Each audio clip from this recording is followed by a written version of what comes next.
Okay, so let's revise quickly the previous session, and I want you to answer me, preferably on mic. So, can anyone tell me what do you understand by data structure? What is data structure? The structure, it's a structured data which we use on our computer when we need some efficient kind of a transaction or something. Like when we use the data efficiently, it's called data structure. Structured data. Okay, near. You are near, Tushar. The What way about data, others? the way data is arranged while we write a program. Yes. Second part, yeah, we can join these two part. Anybody would like to join these two parts? Both of them are correct, but not entirely. Particular way of sorting the data. Okay. What you can say is a data structure is all about organizing and maintaining the data for the efficient use in the program. Okay, it is a discipline, or you can say the fundamentals of your computer science, which deals with organizing and maintaining the data in order to efficiently use it. Okay, so all of you were nearby. All right, fine. So what does your data management concept include? We had studied three things that were included in data management concept. What are those three things?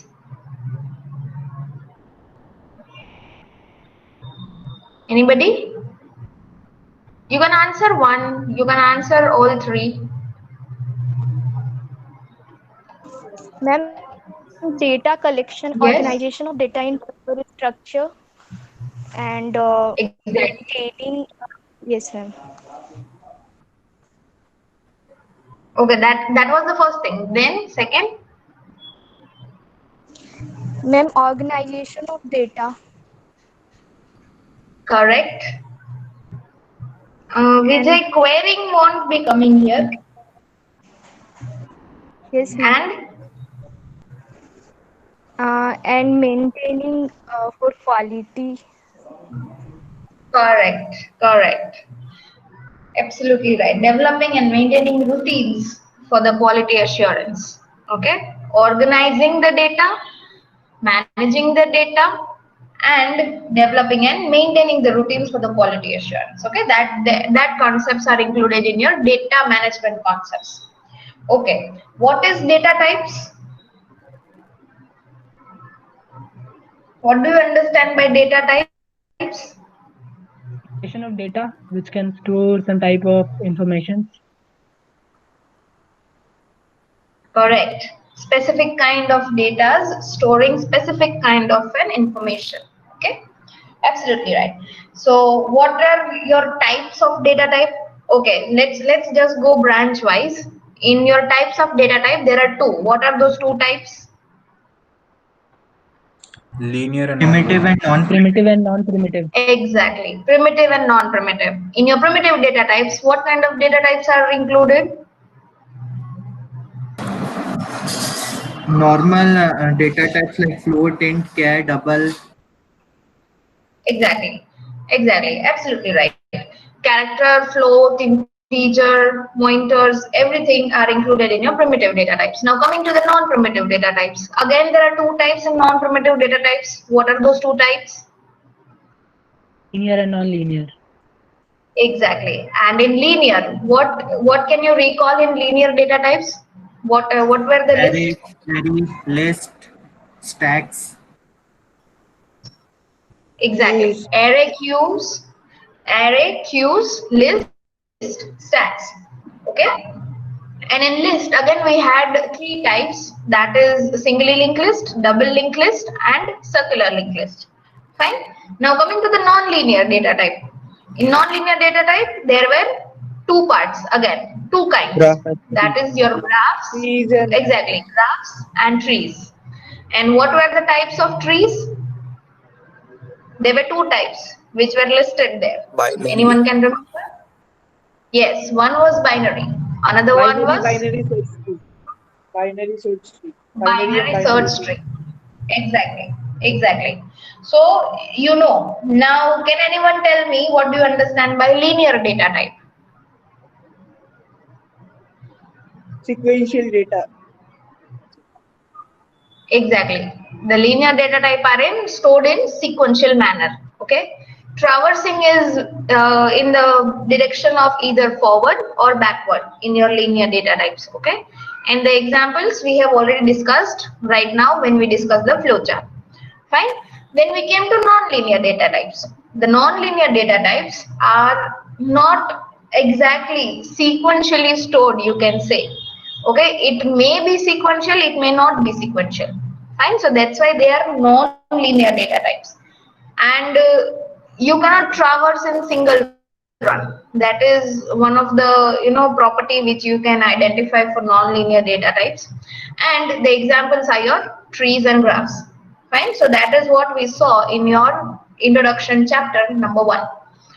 Today we are going to start with your unit number 2. Your unit number 2 is linear data structure and their representations.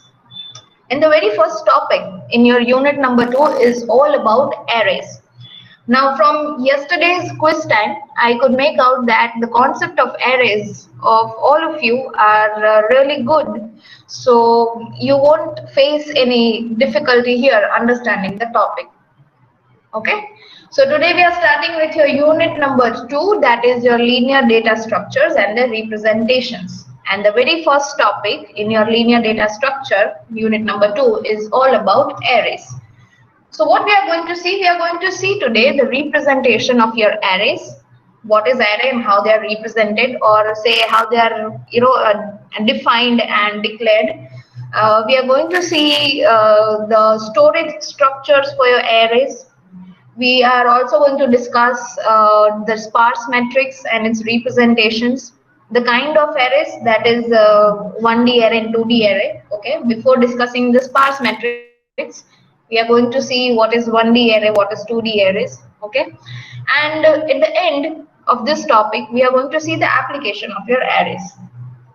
That is what we are going to see. Okay, so let's start. Your arrays is actually a collection of data items, okay, similar types, okay, and they are in sequential manner. Fine. Those are your related data types, and the size of all the elements remains same throughout your arrays. Okay. So if I take an example, integer roll number 10. Okay. Integer is the data type of that array.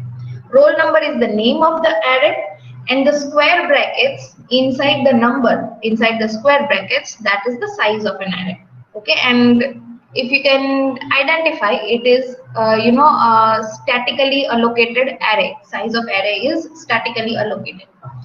Okay, so what is happening when the compiler goes on this particular line of code and it is executing this line, then at the back of the memory, total 10 blocks, each of 2 bytes. If your compiler is old, it is 2 bytes. If it is a modern compiler, it will assign 4 bytes. Okay, so 10 blocks of memory is assigned to roll number. Roll number is the name of your array. Okay, so what you can say about the size, the memory occupied by array roll number? How many memory block in total is occupied by this roll number? Each block is either of 2 bytes or 4 bytes. Right. It can be either 20 bytes or it can be 40. Okay, depending upon the type of a compiler you are using. Okay. So, can anyone tell me how arrays are declared?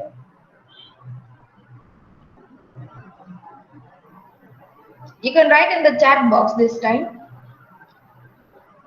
Declaration of array. If I want to declare array, what are the ways which I can declare an array?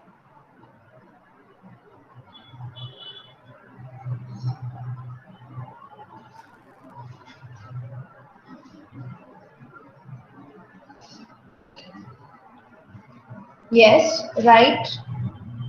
Another way.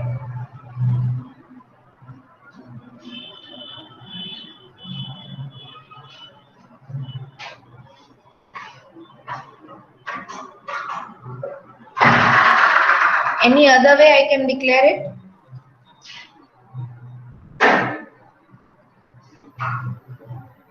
Correct. Okay. And what about the initialization part? How many ways you know about initializing the array? You can write down, no problem. Don't give the number.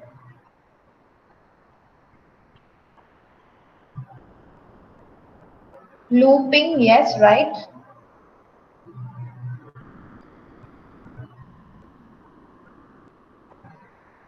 At compile time and at run time, okay. Anybody else with the answer?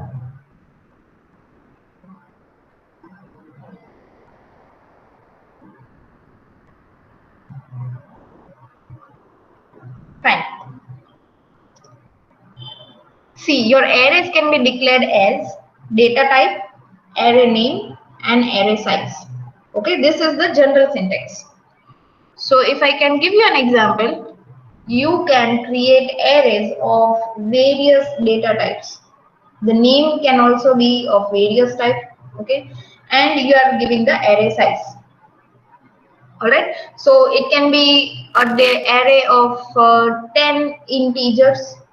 It can be an array of float type.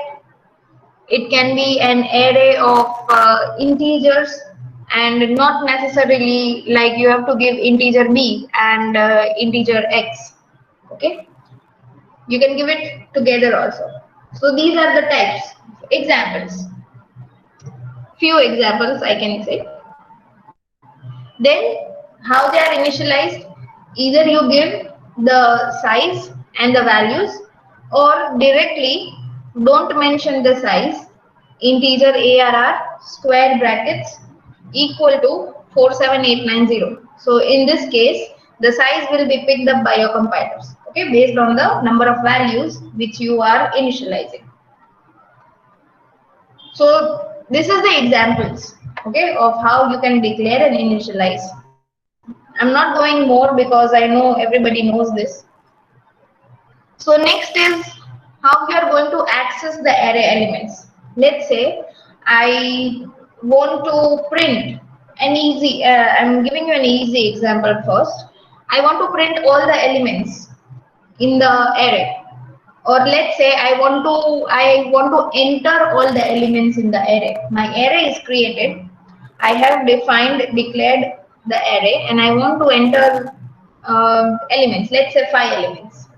Then how I am going to access those elements, array elements?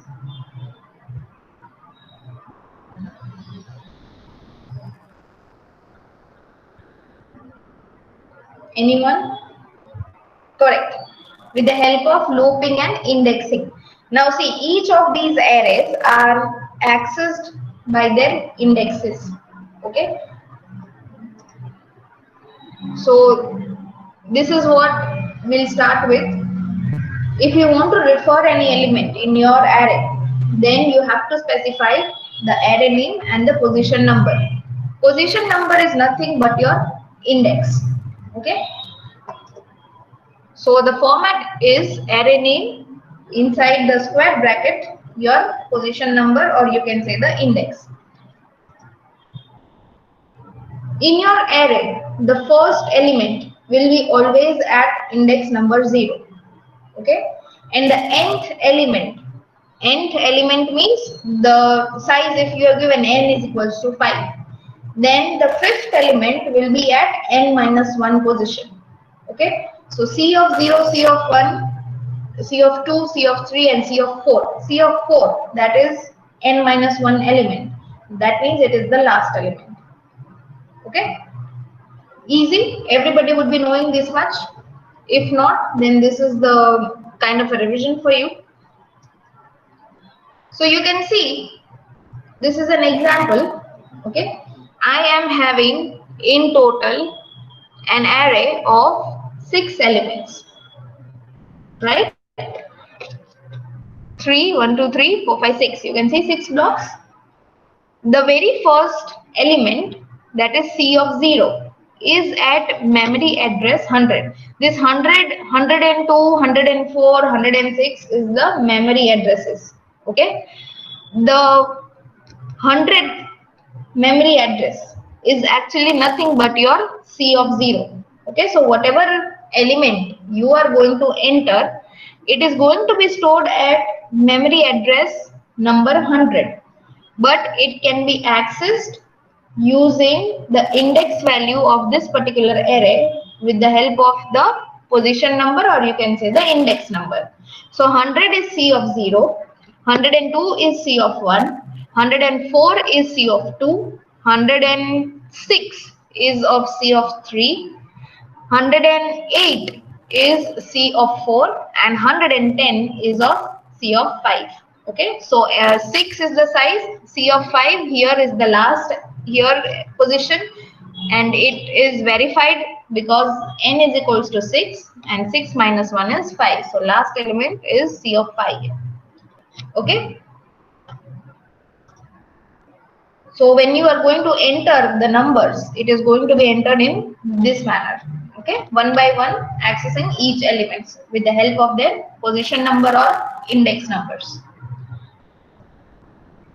Now there will be some questions. Okay, if not in your examinations, then definitely in your gate when you are going and giving the technical competitive exams, you are going to be asked that calculate the address of array elements. Now, what do I mean by address of array elements? First of all, if you have understood here correctly, I mentioned you that 100, 200, 100, 102, 104 are actually your memory addresses. Okay, so the base address you can say is 100. What do you mean by base address? The starting address of your array, that is your base address, or you can say wherever your C of 0 is, that is your base address of your memory. And based on that, in examination you may be asked that calculate the address of C of 10. Suppose I have an array of 20 elements and the base address of that array is 100. Now here I have taken a small array, okay, array of 6 elements. So it is very easy to calculate. You can calculate on your fingers also, or you can calculate, practically also. That okay, 2 bytes. Then you have to, move to 2 bytes for each block, and the last block will be having 110. Let's suppose that the array is very long. Okay, it is a bit complex array, and you let's say example 20 elements. Okay, so 20 blocks are assigned, or let's say 30 elements, so 30 blocks are assigned. Now for 30 or 20 elements you cannot go and calculate, it is time consuming. You can calculate like 102, 104, after 110 it will be 112, then it is 114, but it is going to be time consuming, plus there are chances of mistake also. And in the examination, what you might get asked is that there is an array of so and so size. The base address of that array is this. The base address will be given to you, and you have to calculate the memory address where let's say C of 24 is existing. Okay, the array size is 30, base address is given to you, and you have to calculate the memory address of C of 24. So how are you going to calculate that? That is what we are going to see in this particular topic, calculating the address of array elements. Okay, so as I said, the base address will be given to you, and it is the only requirement for this calculation. Okay, there is a formula. I would like all of you to note this down. Okay, this is the formula. A of k. A of k is the element, you can say the array index for which we have to find the address. Okay, A of k is that. BA of A, it is the base address of your first BA of A, base address of your array. Okay, so that is B of 0. Okay, or you can say the A of 0, that is base address will be given to you. Alright, plus W into K minus lower bound of array. That is, what is lower bound and upper bound? Lower bound is the 0th element. Upper bound is the n minus 1 element. Okay. So see, address of your first element, that is your base address, that is BA of A. What is W? It is the size of your data type. Okay, if your array is float type, then 4. If the array is of integer type, then 2 or 4. Okay. What is K? K is actually the position for which you want to find the address of your array element. Okay, so let's say I have an array of type integer and size 10. Okay, and I want to find out the memory address of A of 5.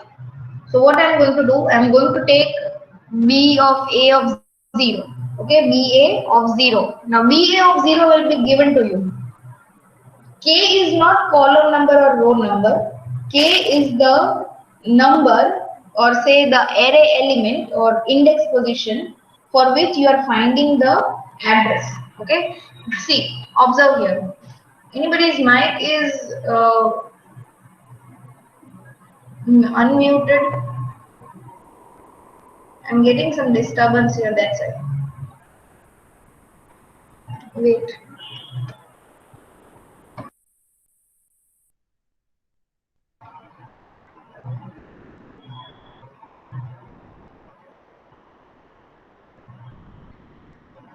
See, for example, A of 5, I want to find the memory address of A of 5. Okay, so you will be provided with the base address here in the question. Plus 2. Why 2? Because size of data type, I am taking integer here, the array of data type is integer. So here I am taking 2. Okay, into 5 minus 0. 5 is the index position for which I want to find the address. Minus 0, that is the lower bound of array. Correct? So calculating, let's say the base address was given 1000. Now, if we calculate manually also, then we know that integer type, 2 blocks for each element. So at position number 5, what should be the address? So I am going to start with 1000, then 1002, 1004, 1006, 1010. Okay. So you can calculate mathematically. So 1010. So it is correct. Understood this particular example? The formula. Ma'am, lower bound of array. Excuse me, ma'am. Yeah. Lower bound of array will always be 0. Exactly. Because that is the 0th index, right? That is from where the index position, as we have discussed in the previous slide, the position is going to start from 0 only. So the lower bound will be 0 always. Understood this formula, A of k, and please note down this example also, formula and the example. There might be question about this in your, definitely there will be question about this in your final exams also, and there are questions like this in your competitive exams also, and it is quite easy. In your question, when you are provided a question, in the question you will be given the data type of your array, the base address of your array, and you will be asked about a specific position to calculate the address of array element. Okay, I'm giving you a minute to note down the formula. Also do mention what is V of A, what is W, so that whenever you are referring again, it is easier for you to recall. And also note down this example.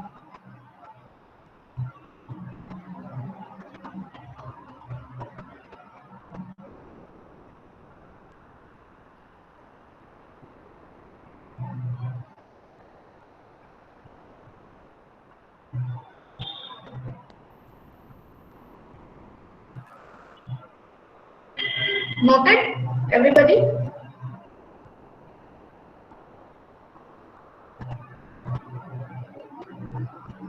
Answer yes or no, students?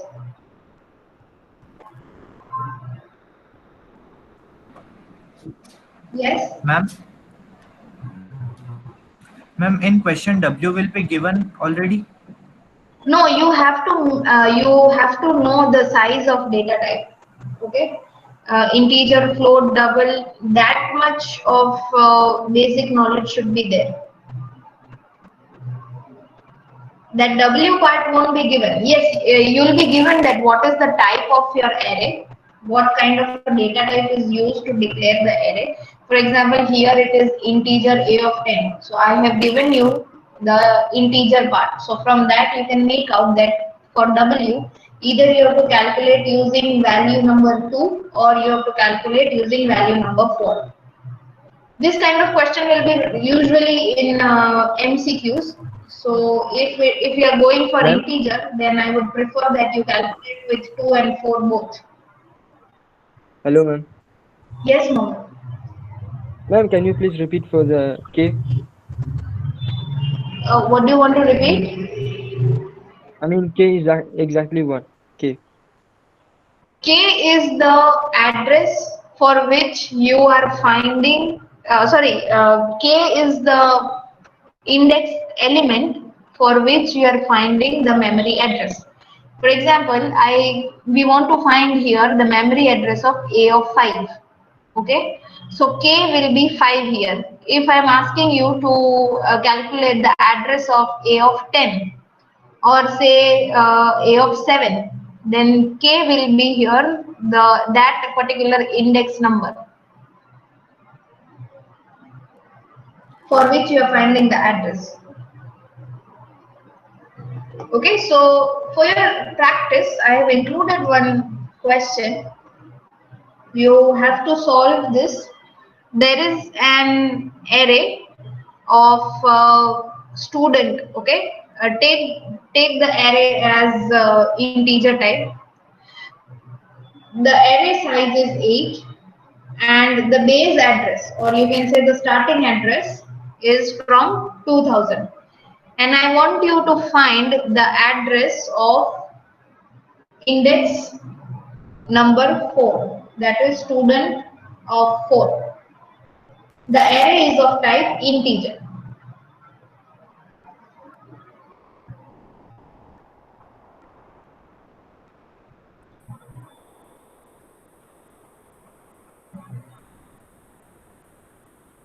Okay, 2008 is the number which you are taking with integer value as 2, correct?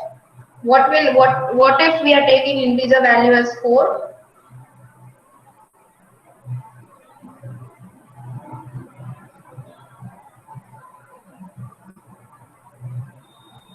Right. And if the array is of float type, then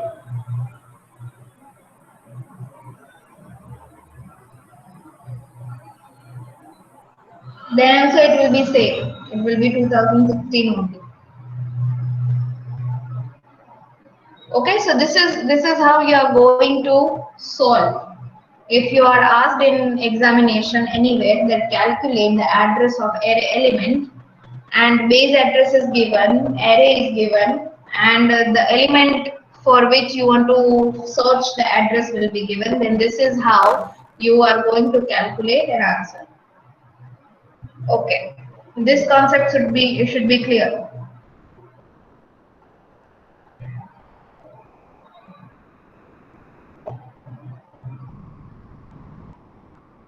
Yes, 2032 for float.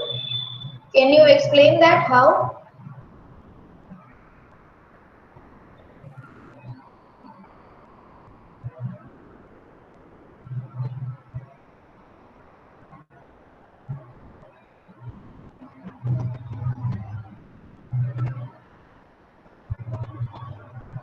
Yes.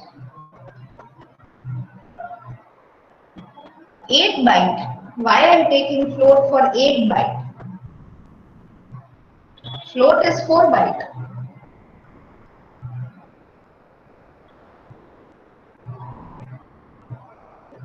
It is just for the integers, okay? Integers, it is 2 byte or 4 byte depending upon your compiler. That's why I asked you with 2 byte also and with 4 byte also. Alright, moving forward. Now we are going to access the array elements one by one. Okay, so that's why read and display the elements of the array. So that means I want to enter the values inside my array and then I want to display those values. So does anyone know the logic for that program? For let's take part 1, that is to read. Okay, I have to enter elements one by one. So we have discussed and some of you have already answered it, that using loop. But exactly how we are going to use it in loop, can anyone answer that? It is an easy program.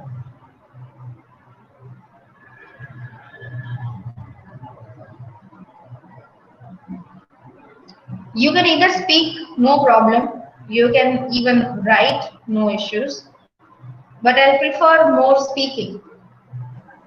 I'm using scanf function and by storing the number into that particular array index. Right, but there is a loop logic, Yash. So what is the logic for that loop? You are absolutely correct. For I Yes, for equal I to 0, equal less than. I is less than size and I plus plus scanf %d ampersand I. Correct. Absolutely right. And for the display also the same thing. The same loop we are going to use for the display also, but instead of scanf we are going to write there printf to print or say the display each of the elements. So this is what it looks like. Okay. Either you can take, here I have demonstrated using two types. Like suppose you can directly mention ARR of 20. Okay, that is I am statically assigning the size to my array. Or you can ask the user to enter the size of an array. So if it is given as n, then that n, whatever value is there at n, will get assigned here. Okay, this I have tried to demonstrate you both the ways. Either you can write or say declare ARR of 20 directly, then you don't need this printf and scanf. But if you are not declaring like ARR of 20, you are just using ARR and those brackets, then you can ask the user to enter the size of an array. Whatever the size is getting entered, that you can take it as your size of an array and then you can work with your loop. Okay. The logic for that loop is, let's suppose n is entered. Okay. I'm not going for static method. I'll always encourage you to write your programs in dynamic form. So let's say the user entered n value. Okay, so this logic here for the print inserting elements into array is based on the option number 2, that is dynamic way. So for I is equals to 0, I less than n, I plus plus, we are going to printf and scanf. Okay, so that is a of 1, a of 2, a of 0, a of 1, a of 2, and so on till your n minus 1 value. Okay, and you are going to store those values into your arrays. Similarly, for your printf, when you want to go and print those elements, the same for loop logic you are going to apply, and instead of printf and scanf two statements, you are just using one statement, that is your printf, and you are calling or say accessing each value of an array using the index position, that is ARR of I. Okay, so quite an easy. Read and display the elements of array. Okay. The next part is your 2D arrays. Now, what do you understand by 2D arrays? Anyone?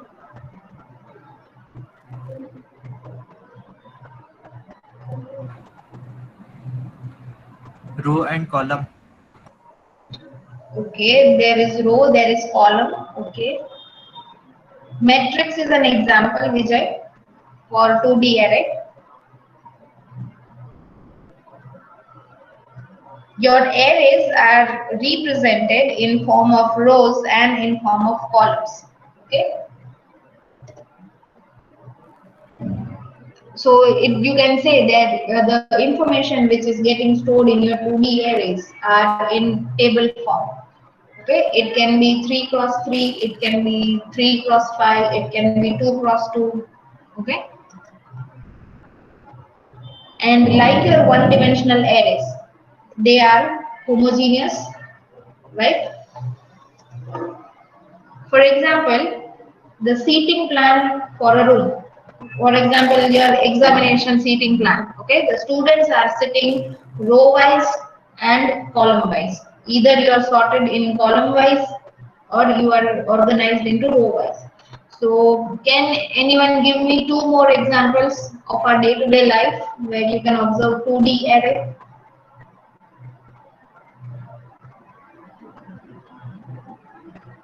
In our day-to-day life, technically there are lots of examples, but in a day-to-day life, is there any examples where you can say that it is a formation of 2D arrays?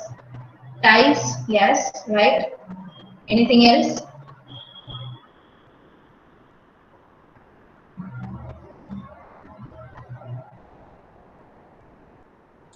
Ma'am, graphic processing. Which kind of processing? I didn't get. Image processing. Okay, image processing. Okay, yes. Anything else? In general, we are using it in our day-to-day life. Somewhere or the other, you are using those things. Can you think of?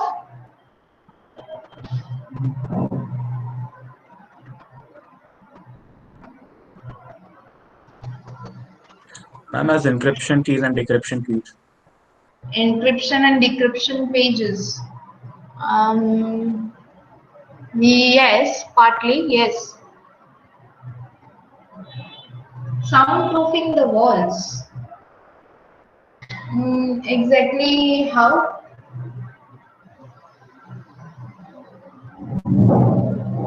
Ma'am, it includes holes in the 2D manner, 2D particular manner. That's why. Okay. Design in form of a matrix. Right. You can say the monthly budget. It is organized by your category and month. For example, let's say you went out with your friends, okay? So, and you are going to, calculate. Everybody is going to pay equally. So you are writing in one column the names. In another column, you're writing who paid for whom, right? That was the simplest example. But in a broader way, if we are going for monthly budget, then that Excel sheet is, organized by category and month. Yes, calendar you can say, day and date. Chairs is also right. You can say the grade book, okay, where student names are there, and in your columns, various subjects are there, and each student scores some amount of numbers, and those numbers are stored in front of that student name with the respect to the subjects. So that is, you can say, the grade book, where rows are the students, whereas columns are your scores. Okay, so these are the examples of your 2D arrays. You can declare your 2D arrays, as I'm going to show you, like integer type array. A is the name and 2 brackets. Okay, The first one represents the rows, the second one represents your column. So here I have mentioned 3 cross 4. So 3 columns, 3 rows and 4 columns. Okay, so how you are going to write it? Curly bracket, inside again a curly bracket and your value. So that represents your first row.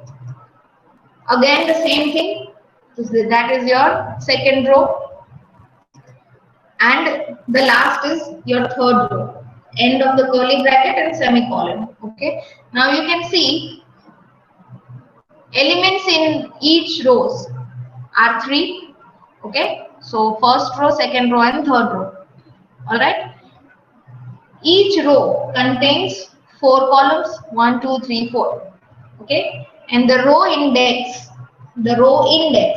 I'm not saying row number, I'm saying row index starts from 0, 1 and 2. Okay. Rows are actually 3, 1, 2, 3. But the row index are 0, 1 and 2. And if you want to represent it, how in the memory it is getting represented, then logically you can visualize it like this. Okay. The array A 0, 1, 2 is the row numbers. Okay. 0, 1, 2, 3 horizontally is the column numbers, and all the values are placed based on their row and column positions. So you can say at A00 it is 8, then A01 it is 2, A02 is 6, A03 is 5. Similarly for A of 10, 11, 12, 13 and so on. Okay, 20, 21, 23 and so on. Okay, so logically this is how it is getting represented. Fine. Now coming to the sparse matrix. Anyone have come across this particular name called sparse matrix? Matrix you must be knowing, that is your 2D array. Okay, so that is not I'm asking. I know everybody knows what is matrix. But have you come across sparse matrix term? Yes, Div, you're In right. which most of the elements are 0. Correct. The sparse matrix has many elements with value 0. Okay, and it is actually beneficial to use in your some of the specialized algorithms. Okay, and data structure is going to take the advantage of it. And why we are using it? Because we are utilizing the memory. All right.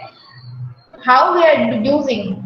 By giving the sparse matrix the type. Okay, you can say the lower triangular sparse matrix and upper triangular sparse matrix.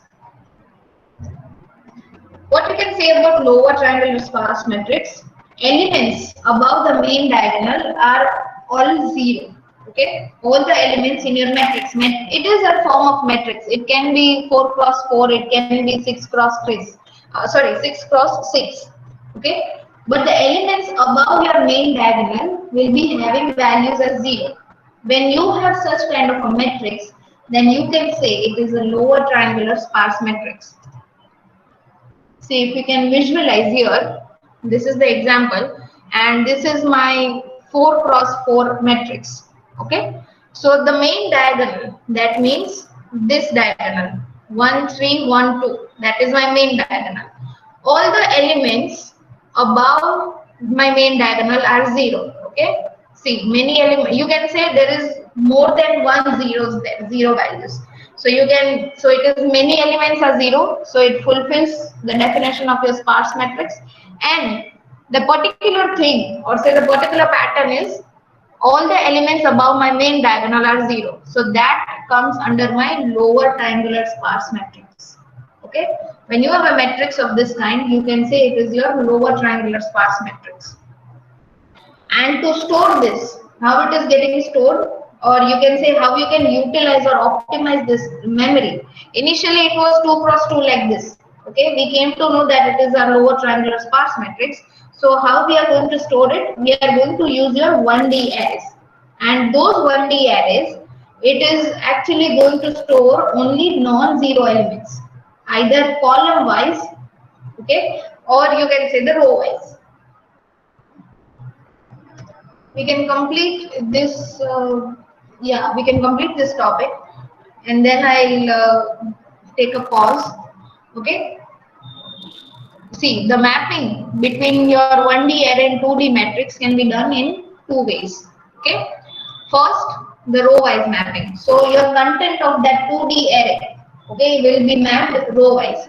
For example, see, in row number 0, 0th row, it is just one element. Then in row 1, that is R of 1, is 5, 3, R of 2, it is 2, 7, 1, and R of 3, it is 3, 1, 4, 2. So if we are going with the method of row-wise mapping, then how the content is going to be stored? 1, 5, 3, 2, 7, 1, 3, 1, 4, 2. Okay. And if we are going column-wise mapping, then see, observe what are the elements in column. In column number 1 says column number 0, that is 0, C of 0, 1, 5, 2, 3, column C of 1, 3, 7, 1, column C of 2, 1, 4, column C of 3, it is 2. So you can see in column wise mapping how the content is stored: 1, 5, 2, 3, 3, 7, 1, 1, 4, 3, 7, 1, 1, 4, 2, 7. Okay, this is how it is going to store in your lower triangular sparse matrix. Okay, understood everybody?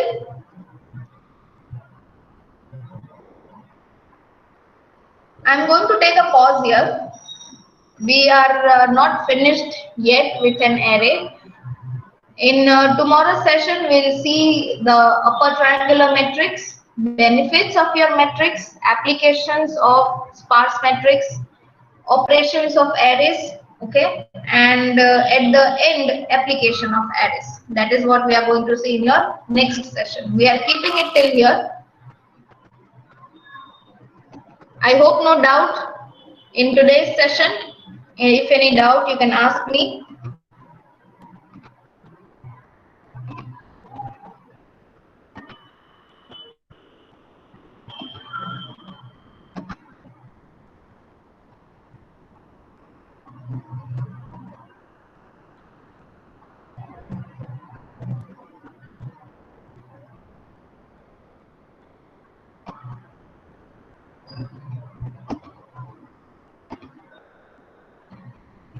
Thank you for attending this session.